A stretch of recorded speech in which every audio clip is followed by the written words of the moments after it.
अक्सर आपको राजनीति से जुड़ा या न्यूज़ के मुद्दे पे हम दिखाते रहते हैं, मगर कभी-कभी कुछ मुद्दा ऐसा होता है जो समाज में जाना चाहिए, जो युवाओं के लिए प्रेरणादायक होता है।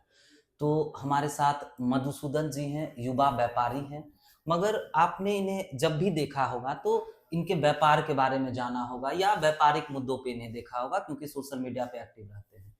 मगर आज हम इनसे इनके पर्सनल लाइफ के बारे में जानेंगे और जानेंगे कि एक व्यापारी बनने के लिए क्या करना पड़ता है या एक व्यापारी को किस-किस परेशानी की सामना करना पड़ता है। अगर किसी के पास ₹100 हम देखते हैं तो हमको लगता है कि उस व्यक्ति के पास ₹100 है, मगर वो ₹100 कहाँ से आया? और उसको लाने में कितना मेहनत करना पड़ा, ये बहुत बड़ा मुद्दा होता है। तो आज हमारे साथ मधुसूदन जी हैं। कोई राजनीतिक बातें नहीं होगी, व्यापार से जुड़ा हुआ कोई बात नहीं होगा, बात ऐसा होगा जो कोई नहीं जानता है। तो बहुत-बहुत स्वागत है मधुसूदन जी आपका। धन्यवाद भैया। आपने हमें अपने स्टूडियो में बुलाया और मौका दिया अपने ब्रॉडकास्ट में। कैसे हैं? बहुत बढ़िया है कैसा भैया। चल रहा है आपका कारोबार? आशीर्वाद है आप लोगों का और सब लोगों का सपोर्ट है, ठीक है। अक्सर जो है यही देखते हैं कि मधुसूदन जी वीडियो में आ रहे हैं, अच्छा काम कर रहे हैं। मगर कभी हमने आपके जर्नी के बारे में नहीं जाना। लोग ये भी कहते हैं कि पहले जो है ₹60 कमाते थे, आज जो है इतना कमा रहे हैं। मगर वो ₹60 कैसे कमाते थे? क्या परेशानी आता था? वो सब हम जानना चाहेंगे। तो पहले क्या करते थे आप? भैया ये बहुत बड़ा सवाल है। बहुत मेरे आपने जो पूछा है ना वो मेरे दिल के अंदर एक दर्द सा भी है और एक सफ़र भी है मेरे लिए। पहले हम स्टार्टिंग आप पूछेंगे भैया तो मैंने बहुत कुछ किया है अपने लाइफ में स्ट्रगल का। कोई ऐसा सीढ़ी नहीं होता। मैं अपने दुकान पे भी मैं जॉब किया हूँ, राशन दुकान पे भी जॉब किया हूँ, ढलाई में भी काम किया हूँ, गाड़ी भी खाली किया। जिस टाइप का आप समझते हैं भैया कि जो जॉब होता है हेल्पर्स स्टार्टिंग जो होता है बिना पढ़े लिखे हुए इंसान के लिए, एक बच्चा के लिए, जो 12 साल 13 साल का बच्चा अगर कोई जॉब ढूंढ रहा होता है भैया तो उसको क्या मिलता है। आप 12 साल में पहला बार काम स्टार्ट किए थे। हाँ भैया, तो बारह 12 साल या बारह 13 तेरह साल साल के एज में में थे हम। क्या कर कहाँ से शुरुआत हुई थी? क्या किए थे पहले दिन आप? भैया पहला दिन अगर पूछेंगे मेरे करियर का तो सबसे फर्स्ट डे मेरा जॉब एक्सपीरियंस ये रहा था कि मैं एक ढलाई में गया था। मुझे मेरे मेरे पास पैसा नहीं था, तो कुछ घर का स्थिति मेरा ऐसा खराब था भैया। मेरी मम्मी चावल बनाई थी और हम दोनों भाई खाए थे और मम्मी के लिए नहीं बचा था खाना। वो एक दर्द भरा पल था हमारे लिए। तो हम उस टाइम उस दिन एक डिसीजन लिए थे कि हमको काम करना है। हमको पैसा कमाना है। काम करना हाँ, है रोज़गार जो हाँ। जिससे मेरी परिवार चले और मेरी स्थिति ठीक हो जाए। हुँ। तो मैं उस दिन सोचा था और कल होके मैं वहीं पे लोकल में लोग जो काम करते हैं हमको कुछ दिखा नहीं, कहीं पे जॉब नहीं मिला तो राजमिस्त्री वाला काम जो था इसमें हम गए तो बोला ढलैया में चलोगे ना तो हुँ। तुमको तगार उठाने पर रखेंगे, 60 रुपया 50 रुपया जो भी होगा देंगे। बोले ठीक है कोई दिक्कत नहीं। तो उसी से हम स्टार्ट किए थे। पहला दिन तो उसमें गए थे तो हमको उतना वजन नहीं उठता था, मगर वो तगार को इधर से उधर करते थे। हुँ। वहाँ से करियर मेरा स्टार्ट हुआ, वो ज़िंदगी रहा है भैया हमारा। एक एक एक बात और भी है कि आप जो है रिफाइनरी में भी काम किए थे, मगर उस काम को पाने के लिए भी आपको कई भैया दिन का वो मेहनत करना पड़ा था। आज लगता है कैसे भी आप मूड में बैठे हुए हैं, नहीं, हमको नहीं। रुला के छोड़िएगा। ना, ना, ना, ना। और रियल है कि ये सब मैं जब भी याद करता हूँ तो मैं एक तरह से समझिए कि भावुक हो जाता हूँ। नहीं, आराम से बात तो करेंगे हम लोग। भैया देखिए जो आप बोल रहे हैं ये बात 2006 की है, ये सच बात है। मैं उससे पहले बताऊं आपको भैया कि जब मैं मेरे घर वाले एक पहले जॉब स्टार्ट करने से पहले किसी का बच्चा, एक हम सवर्ण समाज से आते थे तो हमारे फैमिली मेंबर जो मतलब रिलेशन में थे वो सब बड़े बड़े लोग थे। हमारा तो पर स्थिति बहुत खराब हो चुका था। तो अब मेरी मम्मी और मेरे पापा का संस्कार बचाने के लिए मैं कैसे बोलता कि मैं कहीं काम कर रहा हूँ और भी उसमें भी इस टाइप का काम कर रहा हूँ। तो ये दर्द वाला बात था। तो उसके बाद भी मैंने एक जिद ठाना कि कोई कुछ भी बोले, काम करना है।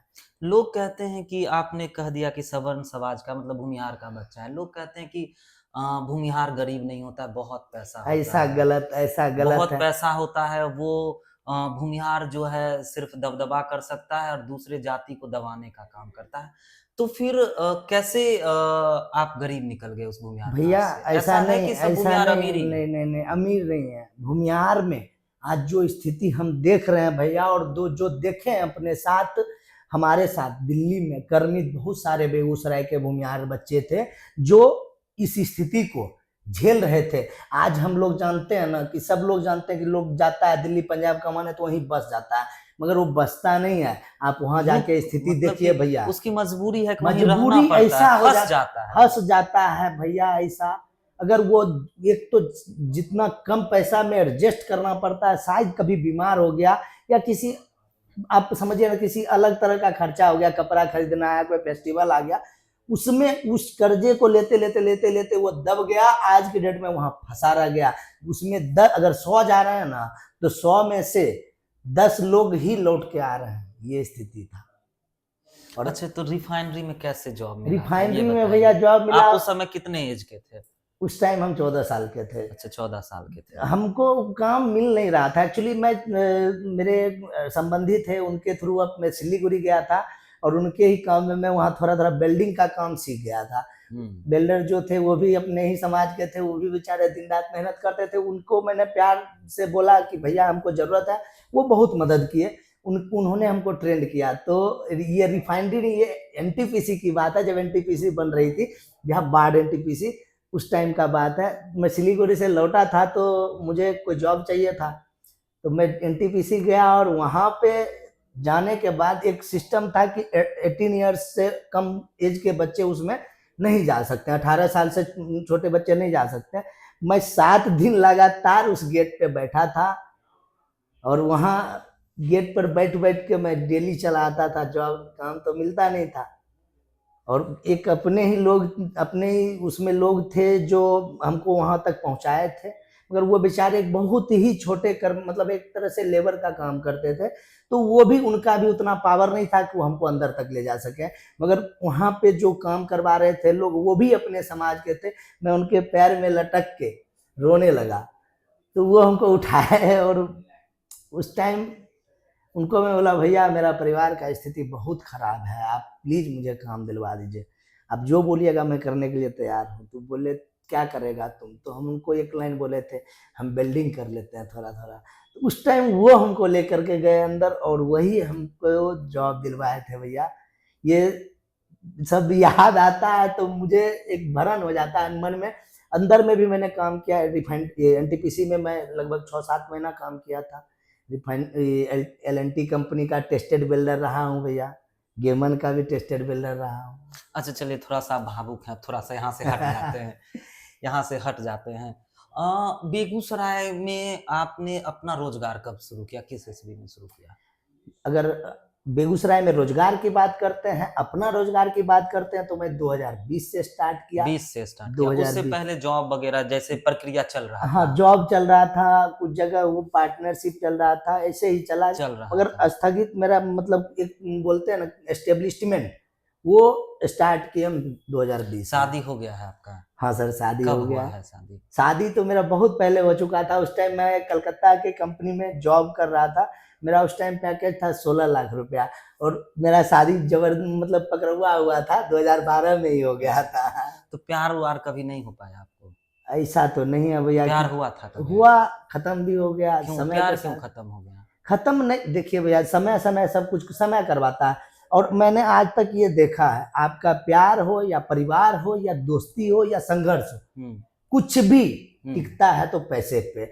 और हम रहे फकीर, हमारे पास कुछ है ही नहीं, तो ना मेरे पास परिवार था, ना मेरे पास पैसा था, ना मेरे पास पावर था, तो प्यार कहाँ टिकता है? प्यार टिकता है पैसा पे। मैं अभी भी बोल रहा हूँ, आपके चैनल के माध्यम से बोल रहा हूँ, ये मेरा एक्सपीरियंस रहा है कि प्यार ही नहीं, मैंने जितना लाइन बोला आपको, प्यार, परिवार, संघर्ष और जो दोस्ती, ये सारा चीज पैसे पे ही टिका हुआ है। पैसे के आगे कुछ नहीं। तो कितना दिन प्यार किए बिना पैसे का? पता नहीं, वो तो मतलब शादी से पहले हुआ? शादी से पहले की बात है ये। तो लड़की जो है चली गई? नहीं, उसकी कोई दोष नहीं थी। पैसा का मजबूरी था? पैसा का एक्चुअली मैं, वो भी अपने ही समाज से थी, बट कारण क्या था कि भैया उसके पिताजी बहुत बड़े एक स्कूटी इंजीनियर पद पे थे और अच्छा, प्रतिष्ठित पैसे, लोग हाँ, थे। पैसे वाले और लोग उस थे। टाइम मैं एक किसी कंपनी का हेल्पर था, ऑपरेटर बना था। और मतलब एक तरह से कोई मेरा स्टेटस नहीं था, ना मेरा घर, मेरे पास रहने के लिए घर था सही से, ना मेरे पास कुछ था। ये कोई भी पेरेंट्स चाहते हैं कि मेरी बच्ची हो या बच्चा हो, जो भी है सेटल वो जगह पे सेटल हो। जगह पे जाए। तो वो इसमें किसी की गलती नहीं थी, वो मेरा समय था। समय नहीं था, पैसा नहीं था तो प्यार नहीं था। कुछ अगर नहीं उस था। समय पैसा होता तो वही प्यार अभी भी होता, नहीं? अब ये तो नहीं कह सकते, मगर भगवान ने अच्छा, जो तो आज कभी तक। कभी ऐसा हुआ है कि वो जो पहला प्यार था, कि मतलब कभी ये महसूस होता है कि नहीं होना चाहिए? कभी ऐसा लगता है कि वो शख्स का चेहरा नहीं याद आ रहा है, मगर उसका फीलिंग जग रहा है? अरे कभी कठिनाई, महसूस हुआ है प्यार? इस पर एक लाइन बोलेंगे भैया हम। हुँ, जीवन जो है ना, बहुत अनर्थ और अंत दोनों चीज के साथ चलता है। अनर्थ मतलब जो बीत रहा है डेली, और अंत मन में हर टाइम आता है लोगों को। हुँ, तो जब मैं ये स्ट्रगल में चल रहा था ना, उस हुँ। टाइम ये रेस लगा हुआ था पैसा। तो इस पैसे के पीछे जो भाग रहे थे वो तो मेरे साथ रुके ही कहाँ कि मैं उनकी कहानी बना सकूं या मैं उन पे कुछ सोच सकूं। तो सब छूट गया, फिर नई ज़िंदगी शुरू हो गई। मेरा शादी हुआ, मैं अपने आज की जो मेरी जो वाइफ है, मैं बहुत खुश हूँ, बहुत संतुष्ट हूँ। और पता नहीं उसी के माध्यम से हो सकता है सारा हुआ हो। उन्हीं का जो है सपोर्ट रहा तो बहुत चला। सपोर्ट रहता है भैया, हर टाइम रहता है। काफी मेरा ऐसा दिन भी आया कि मैं डिप्रेशन में भी गया, मगर मेरी वाइफ बहुत कोऑपरेट आप की आप हमको। दिल्ली चले गए थे, तो दिल्ली में क्या करते थे आप? भैया वहाँ पे पता था कि आपको बहुत दिन ऐसा हुआ था कि जो है खाना भी नहीं मिल पा रहा भैया था। ये सब इमोशनल बात है। आप बाप रे बाप, बहुत बताते हैं भैया। देखिए दिल्ली पहुंचे थे हम, तो वहां पे जाने का भाड़ा लेकर के सब जाता है, मगर वहां से आने का कोई उम्मीद नहीं होता, पैसा उतना रहता नहीं है। तो हम जिस रूम में रहते थे, रूम मेरा बहुत छोटा सा था भैया, और हम 4 लोग उस रूम में रहते थे। मैं और मेरे पापा भी थे और मेरे कलीग लोग थे। तो मैं उन्हीं के सहारे था ही दिल्ली में, वो पहले से लोग थे और मैं बाद में गया था। तो स्थिति ये बनी, एक दिन हमारा गैस खत्म हो गया, हम लोग के पास पैसा नहीं था। तो हम लोग ऐसे ही भूखे ड्यूटी से। चारों के पास पैसा नहीं था, 4 लोग नहीं, थे। ऐसा नहीं है। हम और मेरे पापा के पास पैसा नहीं था। अच्छा, अच्छा। हम दोनों ही लोग के पास नहीं था। बाकी जो 2 लोग और थे, उनका ड्यूटी था, नाइट ड्यूटी में वो वो आते अपना थे। जहाँ रहते थे वो खा अपना के आते थे। वहीं से खा पी के आते थे। हाँ, वो अपना जी रहे थे वहाँ। किसी को, मैं पहले ही बताया भैया आपको, वहाँ कोई किसी कोई का किसी नहीं का है। नहीं है। ये वहाँ चीज वहाँ दिखता था। आप अगर तरफ तरफ के, मैंने कई बार फेस किया भैया। आज भूखे रहने की बात, मैं 3 दिन भूखा रहा। मेरा गैस खत्म होने की वजह से मेरे पास पैसा नहीं था, और जो मेरे कलीग थे वो भरा नहीं रहे थे। और हम ऐसा ऐसा रात, पहला रात तो हम भैया जो यहाँ से ले गए थे पकवान वकवान, उसको खाए, धंसता नहीं था। उस तरह से खा के रहे। दूसरे दिन हमारी शरीर काम नहीं कर रही थी, मगर मुंह से खुल भी नहीं रहा था कि हम किसको बोले कि हम भूखे हैं। हुँ, और लास्टली तीसरा दिन हमें मजबूर होना पड़ा, और हम अपने प्लांट मैनेजर जो हमारे इंचार्ज थे, मैं उनके आगे रोना शुरू कर दिया, पैर में लटक के, सर मैं बहुत भूखा हूँ 3 दिन से, प्लीज मुझे कुछ खिला दीजिए। उनकी सिंपैथी रही हमारे ऊपर, उन्होंने वो खाना मंगाया। और हम, लोग बताना नहीं चाहते हैं स्टोरी, ये क्या बोले, मगर उस आप खुल के टाइम बोल रहे हैं। बहुत दर्द की बात है भैया। मैं बार बार भावुक हो जाता हूँ, वो सब याद आता है तो।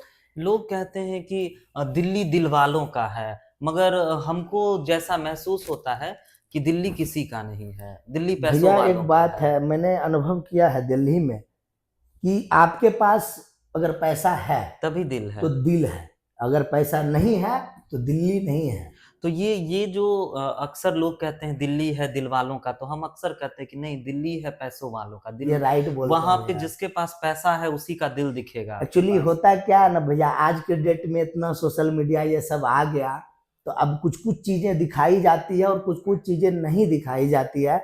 मगर रियलिटी क्या है, आप जाएंगे।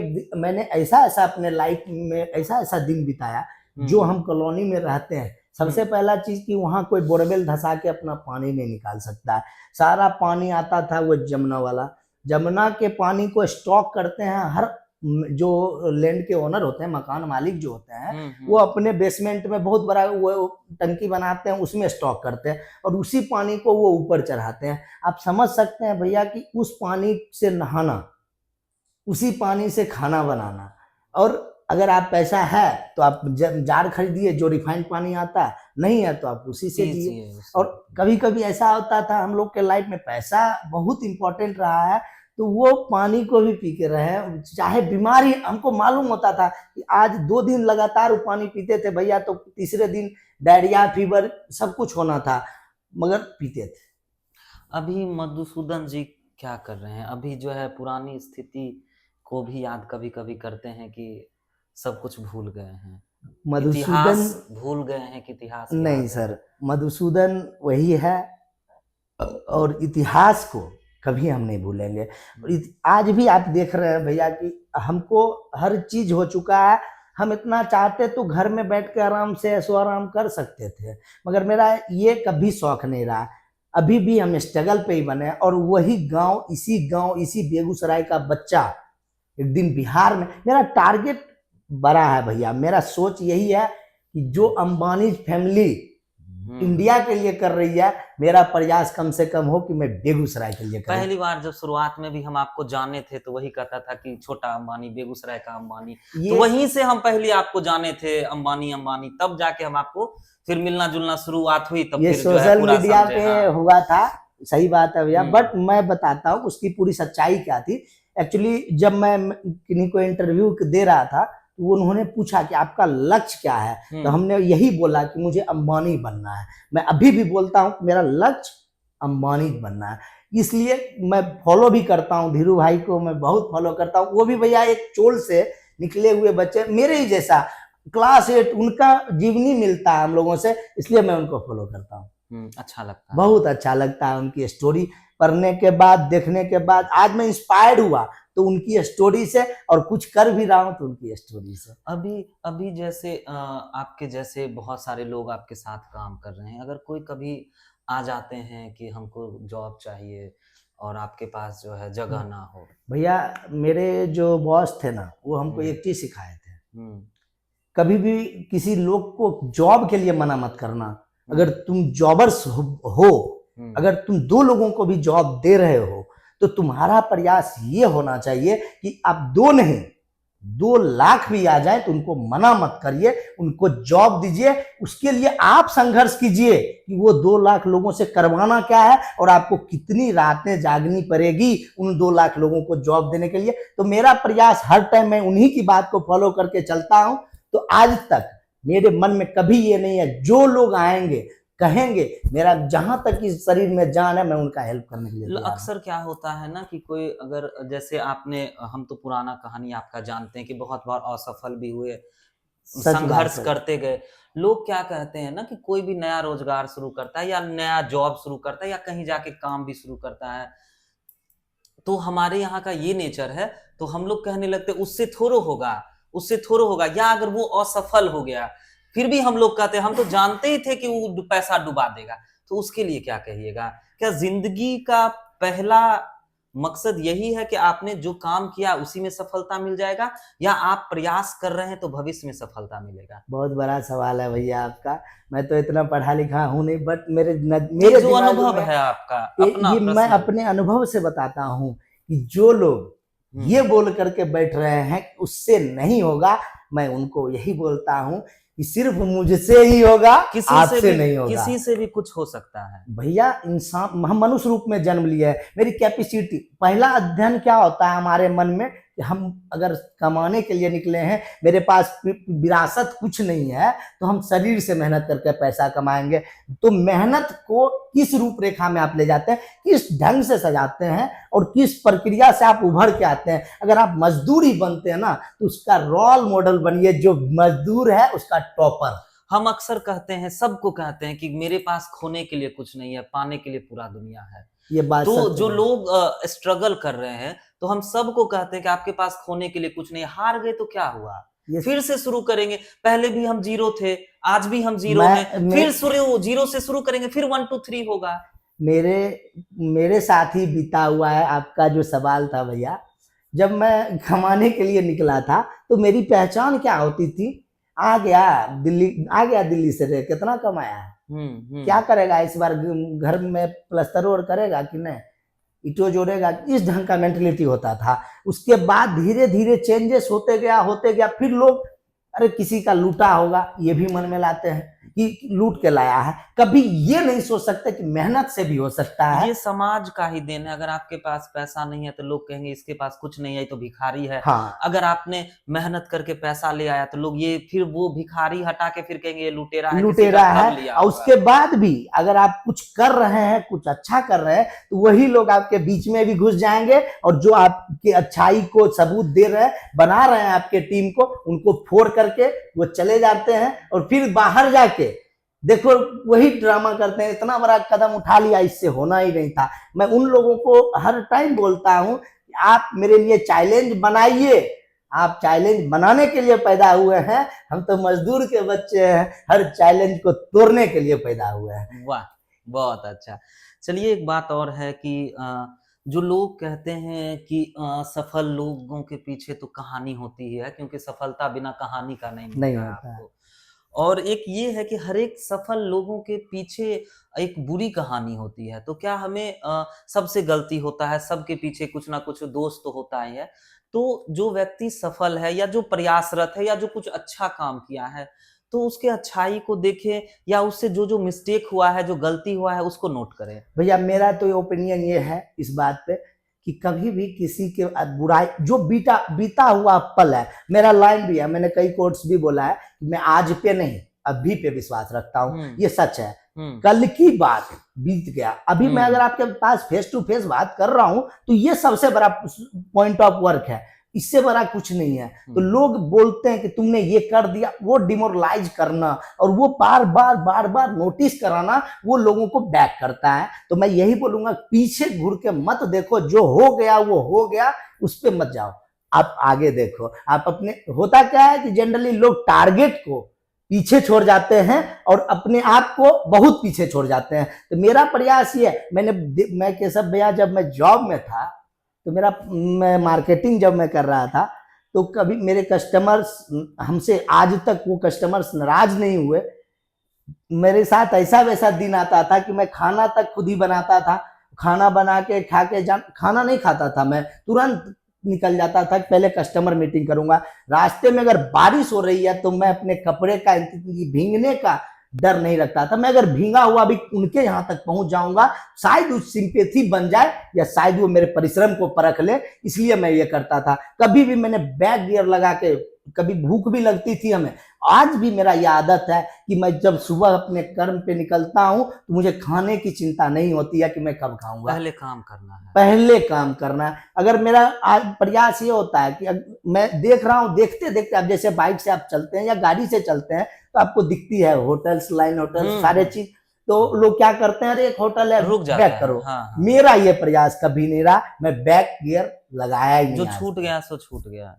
सबसे बड़ा चीज है आप अपने मन में शांति से एक ही चीज सोचिए कि त्याग।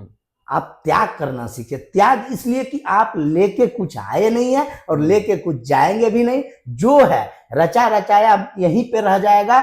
तो इस जगह पे आप कुछ भी छोड़ के जाते हैं तो वो होगा आपका नाम, बस, इसके अलावा कुछ नहीं होगा।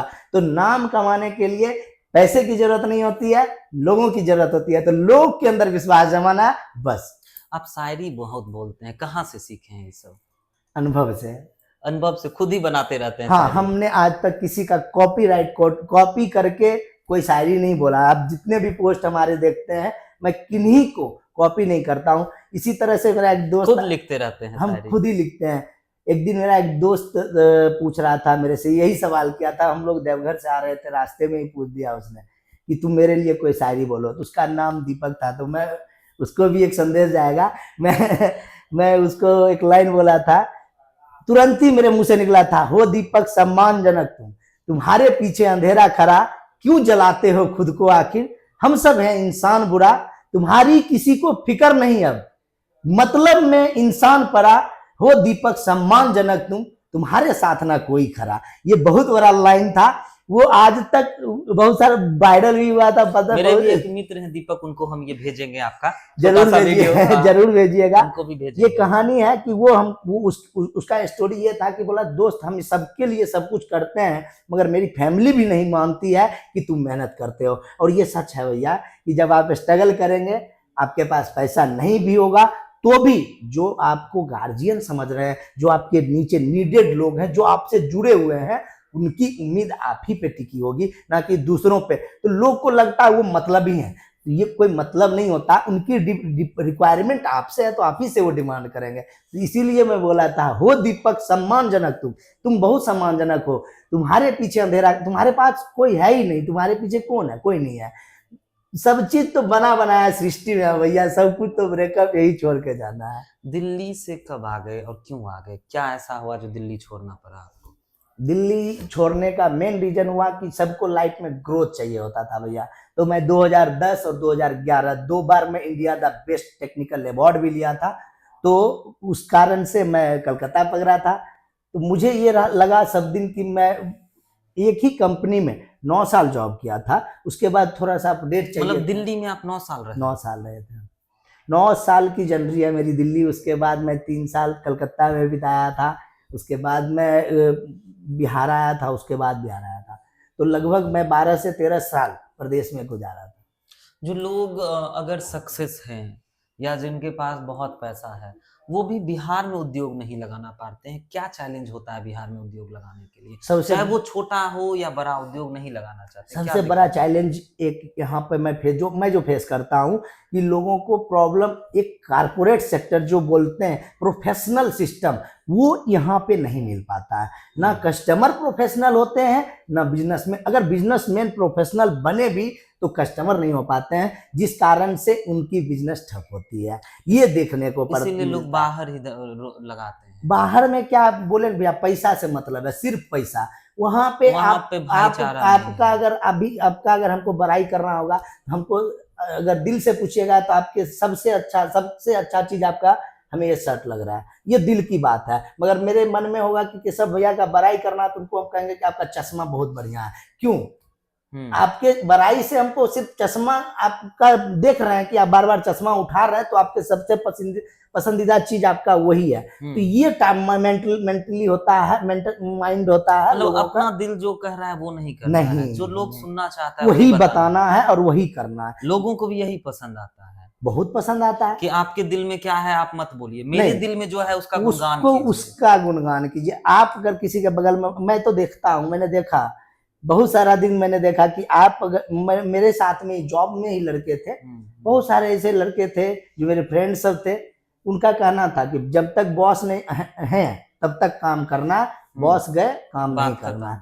तो वो उनकी मेंटलिटी यही होती थी कि बॉस आते थे, उनके पीछे पीछे सर सर सर उनका सारा बात लिखता था, मगर उनके जाने के बाद वही लिखा हुआ बात वो डस्टबिन में चला जाता था। मगर मेरा प्रयास यही रहता था कि मैं उठाऊं उस डस्टबिन से और उसको भी पूरा करके अपने बॉस को दूं। मगर बिहार में एक प्रेम है, अगर जो लोग जुड़ते भी हैं ना, चाहे वो आपके कर्मचारी ही क्यों ना हो, अपना समझते हैं। ये प्रेम कभी मिला है बिहार से? मुझे तो यहाँ के लोगों से बहुत प्रेम है, क्योंकि हम यहाँ के लोगों से भावनात्मक जुड़ाव जुड़ते हैं। भैया कभी लगता नहीं है कि किसी के साथ रोजगार की बात करनी है या कोई अपना है कोई पराया है। यहाँ सिर्फ सब अपने लगते हैं। और जब आप ना बिहार से बाहर चले जाइएगा ना, तो आपके ही अंदर एक डर बैठ जाता है कि वो कौन है, कैसा है, नहीं है, किससे बात करे नहीं करे। यहाँ बोलने में झिझक नहीं होता, यहाँ सब अपने लगते हैं। ये बात बहुत बड़ा है कि भैया यहाँ सब अपने हैं, और इसीलिए बोलने में झिझक नहीं होता है, किसी से भी कुछ बात कर लीजिए आप। मगर सबसे बड़ा बात क्या होता है, सारी बात तो आप कर लेते हैं, मगर जब पैसों की बात आती है यहाँ लोग भूल जाते हैं। यही चीज आप अगर बाहर जाते हैं तो वहां आपको कुछ नहीं पूछेंगे, सिर्फ पैसे की बात करेंगे। यही सब दोनों जगह में फर्क हो जाता है, बहुत बिहार और बिहार से बाहर। सिर्फ आप cut to cut business to business बात करेंगे, उससे ज्यादा नहीं। और यहाँ क्या है कि अगर हम बिजनेस कर रहे हैं या किन्हीं को जॉब दे रहे हैं, वो उनको लगता है कि वो हमारे फैमिली मेंबर हैं, तो वो फैमिलियर हो जाते हैं। बात बाकी वहां पे आप नहीं, ये चीज कभी नहीं मिलेगा। फैमिली कभी नहीं बना सकते आप वहां पे। आप ये सोचिए कि आप नौकर हैं और नौकरी कर रहे हैं बस। अच्छा, अब तो आपके पास पैसा हो गया है, अब दिक्कत नहीं ना है पैसा का, अब है पैसा? मेरे पास ना कल था ना आज है, मैं कभी आज भी पैसा नहीं नहीं है? तो फिर क्या किए इतना कमा कमा के, सब कहाँ रखे? भैया, सब कहाँ रखेंगे, मेरे पास ना कुछ भी। आप रखने की बात जब करते हैं, अभी भी पैसा नहीं है? हम बता रहे हैं भैया, आपके चैनल के माध्यम से बोल रहे हैं, आज ये फर्स्ट डे हम बोल रहे हैं। मेरे पास ना कोई मेरा पर्सनल, ना कोई LIC पॉलिसी है, ना कोई मेरे पास बीमा गारंटी है, ना कोई मेरा सेविंग अकाउंट है, ना कोई करंट अकाउंट है, मेरे पास ना कोई पर्सनल प्रॉपर्टी है। तो जो है मतलब कि मानिए जो भी प्रॉफिट होता है तो कहाँ जा रहा है सब अभी? ये तो भाई कंपनी का है, और हमारा पहला प्रयास ये है कि अब भी हमको दाल रोटी से ज्यादा कुछ नहीं चाहिए। मेरे परिवार को शांति से खाना मिल जाए और मेरे बच्चे स्कूल चले जाए, इससे ज्यादा कुछ अच्छा, नहीं कुछ चाहिए। पर्सनल खर्च होता है तो किससे मांगते हैं पैसा? हम हाँ, हमारा पर्सनल खर्चा जो होता है वो हम अपनी वाइफ से ले लेते हैं। अच्छा, वाइफ से लेते हाँ। हैं। तो चलिए, पैसा तो आ जाता है ना किसी से लेके, पास में तो आ ही ना जाता है, जो काम है हो मगर ही ना रहता रहा। नहीं है। हम अपने पास में आज तक ना कैश रखना पसंद करते हैं। मैं रियल बताऊं कि भैया, कि मैं जब बाजार में भी जाता हूं तो मुझे अपने हाथ से खर्चा करने में बहुत दर्द होता है, क्योंकि हमको बहुत कीमती लगता है हर चीज। जैसे आज के डेट में मैं बाजार जाता हूँ तो कपड़ा पसंद आता है तो उसका कीमत सुन के मैं डर जाता हूँ। कभी घड़ी पसंद आता है, कोई चीज भी पसंद आया, उसकी कीमत को देख के मैं बोलता हूँ नहीं, आज नहीं लूंगा, अभी नहीं है पैसा, रहने दो, और उसको पोस्टपोन कर देता हूँ। इसलिए भी हो सकता है, और मैंने कभी, मुझे जरूरत फील नहीं हुआ कभी कि अपने पास पैसा रखना है। स्टॉल तो बहुत अच्छा है, कितने का लिए? ये कोई गिफ्ट किए हैं आप? इसका भी पैसा नहीं बताइए। नहीं बताएंगे क्या भैया, जो भी चीज आज मेरे शरीर पर है हम किसी को खरीदे नहीं है। मतलब ये बोले ना कि पैसा नहीं बताना है तो नहीं खरीदे नहीं है। नहीं भैया, हम ये खरीदे ही नहीं है, खरीदे ही नहीं है। और गिफ्टेड है, कोई भाई ही गिफ्ट कर दिए हैं, उसी को हम लेके चलते रहते हैं। आप देखिए, अगर वैसा पैसा वाला बनना होता है तो लोग देखते हैं, आजकल के हम जनरेशन में देख रहे हैं, तुरंत आप पैसा आया, नया ब्रासलेट, चेन, घड़ी, ये वो सब कुछ सेवा मिल जाता है। मगर आज तक हमको वो सारा चीज लगता है कि एक बंधन में बंध जाना है, कोई फायदा कभी नहीं। पार्टी उटी करते हैं? हाँ करते हैं। पार्टी उटी करते हैं? कैसा पार्टी पूछ रहे हैं सर? अरे कैसा पार्टी, मतलब गए कहीं अपना पब में गए, गाना सुने, एंजॉय किए, खाए पिए होटल में, यही ना पार्टी होता है। हम तो आज तक पब में नहीं गए। पब में नहीं गए। दिल्ली रहने के और बाद होटल और रेस्टोरेंट की बात करते दिल्ली रहने के बाद भी नहीं गए? नहीं, कहीं पे भी नहीं। हमको ये सब चीज पता अच्छा, ही कहीं नहीं घूमने जाते हैं कभी कभी, बहुत थक गए तो चलो भाई, हाँ जाते हैं। हाँ जाते चले गए हैं। मैं कहीं अपने गांव कश्मीर जाता चले हूँ, गए। मैं अपने गांव जाता हूँ, मुझे वहाँ अच्छा लगता है, सबसे अच्छा एनवायरनमेंट लगता है। यहाँ से बाहर घूमने नहीं जाते? नहीं जाते हैं, यहाँ से बाहर बहुत होता है। तो मैं एक भोले बाबा का पुजारी हूँ। अच्छा, मंदिर चले गए? उनके मंदिर देवघर, उससे आगे मैं कभी कश्मीर, कन्याकुमारी शौक ही नहीं है भैया। लोग कहते हैं ना कि कभी कभी अपना देश भी देखना चाहिए, सुकून मिलता है। बिल्कुल सही बात है, सुकून तभी होता है ना जब आपका सब कुछ स्टेबल हो जाए। अभी करना है आपको बहुत जब खुद स्ट्रगल में है तो स्टेबलिस्ट की चिंता कीजिए, घूमने की चिंता मत कीजिए। अगर आपके पास पैसे हो जाएंगे, आप सब कुछ से स्टेबल हो जाएंगे, तो हम तो कहते हैं ना कि आपके पास अगर पैसा भी नहीं है ना तो सरकारी ट्रेन से जाइए, कम टिकट में चले जाइए, बिना टिकट के चले जाइए। मगर आप जब घूमते हैं ना तो लोगों का जब दर्द देखते हैं तब अपना दर्द कम महसूस होता है। हम एक चीज देखे हैं भैया, आज के जनरेशन में, सब जनरेशन में देखते हैं, मेरे साथ के मेरे फ्रेंड सबको देखते थे कि होता क्या है कि लोग बोलते हैं कि मेरे पास, हमको जॉब लेना है। जैसे बचपन से पढ़ाई की तैयारी होती है तो वो जॉब के लिए होता है, या सरकारी हो या प्राइवेट हो, या कोई तो ये तो नहीं कभी मैंने ये नहीं देखा कि गांव के बच्चे 90% लोग यही चाहते हैं ना कि 10th पास किए तो 12th करना है, 12th में कौन सा सब्जेक्ट लिए, उसके बाद जो है क्या पढ़ेंगे तो क्या नौकरी मिलेगा, ये सही है। तो और हमारे गार्जियन भी पूछते हैं कि हाँ 10th के बाद कौन सब्जेक्ट लेगा, साइंस लेगा तो इस फील्ड में नौकरी करेगा, मैथ लेगा तो इस फील्ड में करेगा, आर्ट्स लेगा तो इस फील्ड में करेगा। लोग, घर के लोग ही जो है इतना ज्यादा टॉर्चर कर देते हैं कि तुमको मजदूर ही बनना है। मेरे साथ ही ये एक्सपीरियंस बीता है जो आप बोल रहे हैं, ये मेरे साथ ही बीता। जब मैंने जॉब छोड़ा था तो मेरी फैमिली में मेरी मम्मी, मेरे पापा, सब लोग मुझे डांट रहे थे कि कितना अच्छा तुम सेटल था और तुमने नहीं पढ़ नहीं रहा था, जॉब कर रहा था। अच्छा, जॉब क्यों छोड़ दिया? तुम इतना अच्छा पैकेज था, तुमको कौन दे सकता है, तुम्हारी योग्यता कम है, तुम उस लायक नहीं हो, तुमको सिर्फ इसी लाइन में जॉब मिलेगा। मैंने सारा चीज को इग्नोर करते हुए मैं यही सोचा, अगर वो मुझे इतना पैकेज दे रहे हैं वो मेरी कला को दे रहा है, मेरे क्वालिटी को दे रहा है। जब हम अपने काम को करेंगे इससे ज़्यादा हम ले लेंगे, इसलिए मैंने जॉब को छोड़ा था। आज के पेरेंट्स भी वही सोचते हैं और आज के बच्चे की मेंटलिटी भी वही है कि उनको क्या होता है कि जॉब मिला, तुरंत में फैमिली बसाए, उसके बाद घूमना फिरना शुरू कर दिए, जीवन भर में कमाई, एक घर बना देंगे, एक गाड़ी खरीद देंगे, लाइफ स्टाइल खत्म। हम कहते हैं भैया जिस बच्चे को आप अनमोल मानते हैं कि मेरा ये बच्चा जन्म लिया, तो मैं इसको, आप बचपन में उसको देखते हैं अपने कंधे से लगा के रखते हैं, हर माँ बाप अपने बच्चे को उसको बहुत प्यार देते हैं, उसके लिए हर शौक पूरा करते हैं, मगर आगे जाके उसको क्या करते हैं, नौकर बना देते हैं। तो मेरा प्रयास ये है कि हम बार बार बोलते हैं अपने बिहार वासियों को कि आप कम से कम अगला जनरेशन को बचाइए, उसको जॉब मत कराइए, बाकी कुछ भी कर दीजिए, छोटा सा भी बिजनेस हो उसका अपना होगा, वो नौकर नहीं होगा किसी का। एक वक्त ऐसा आया था कि कुछ जो है घटनाएं आपके साथ घटी और जो है आप डिप्रेशन में चले गए थे, तो वो कैसा दौर था? सवाल तो भैया आप ऐसा क्योंकि ऐसा पूछ रहे हैं कि डिप्रेशन के शिकार बहुत लोग हो जाते हैं, छोटी छोटी समस्याओं में भी लोग नहीं झेल पाते हैं, लोग टूट जाते हैं, मगर वहां से जो निकल गया वही भैया असली मैं हीरो इस है। पे एक कहानी है मेरा हम्म कि आपका अस्तित्व जब तक मतलब बड़ा आप अपने अस्तित्व को बड़ा करना चाहते हैं ना, तो आपको पीछे जाना पड़ेगा, ये सच है। कोई भी लंबे छलांग के लिए आपको बैक होना पड़ेगा। तो वो ये समझ सकते हैं आप कि मैं आपको एक ही भाषा में बता दूं कि मैंने सुल्तान मूवी से देख के और इंस्पायर हुआ कि पुराने मधुसूदन को हरा के, मेरी भी कुछ गलतियां थी, मैं डिप्रेशन में जाने का ये मतलब हुआ, मैं बहुत ज़्यादा भरोसा कर लिया था लोगों पे कि ये अच्छे लोग हैं, सब कुछ हो जाएगा, मगर सारे जगह थ्रू आउट हमें यूज किया गया। उसके लिए भी कोई दर्द नहीं है, कोई गिला शिकवा नहीं है। डिप्रेशन में गए, हर दर्द को झेले। हम तो, मेरा बैठका हो गया था भैया, बहुत चूड़ा भंगी सब के जैसा हो गए थे हम। बाजार में बैठते थे, वैसे वैसे बच्चों के साथ बैठते, कभी उनसे मेरा परिचय नहीं था, हम वैसे वैसे बच्चों के साथ बैठते थे, उस ढंग का सारा चीज देखने लगे थे। इसमें बहुत बड़ा योगदान रहा मेरी फैमिली का, उन्होंने सपोर्ट किया। मेरे फैमिली में मेरा भाई, जो मेरे लिए एक तरह से आज के डेट में लक्ष्मण है, और मैं उसके लिए राम बन के आया हूँ। तो ये भी सच है भैया कि राम अपने लिए राज कर रहे थे और मैं उसके लिए राज बना रहा हूँ, बस यही प्रयास है मेरा। बहुत अच्छा। बीच में जो है आप राजनीति करने लगे थे, राजनेता बनना का शौक था, क्या चाहते थे, विधायक बनना था आपको? आपका एक और सवाल था भैया, डिप्रेशन और राजनीति दोनों मैच हो जाएगा अभी। मेरे एक ही सवाल, एक ही जवाब। डिप्रेशन में तो थे ही, तो बाद में आप जो है पहले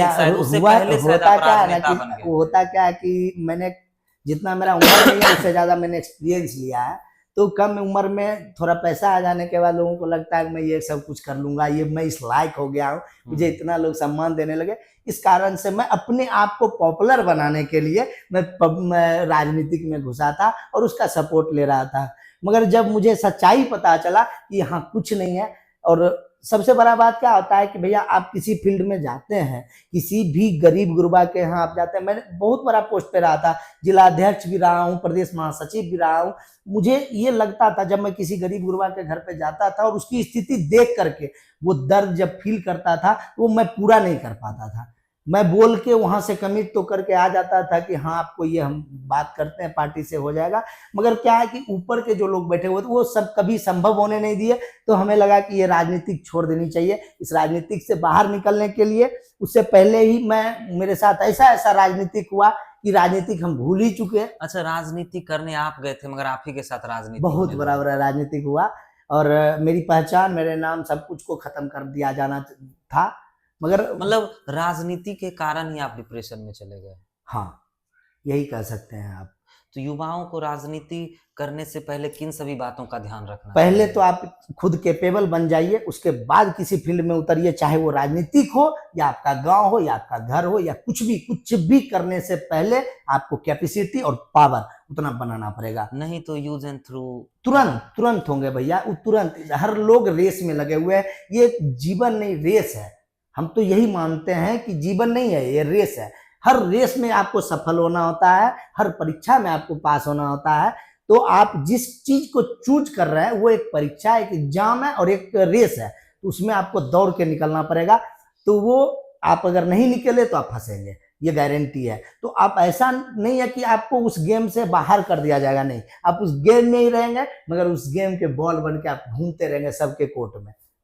चलिए, तो मधुसूदन जी हमारे साथ थे, बहुत जो है इनसे बातें हुई, बहुत सारी बात पर्सनल बातें था।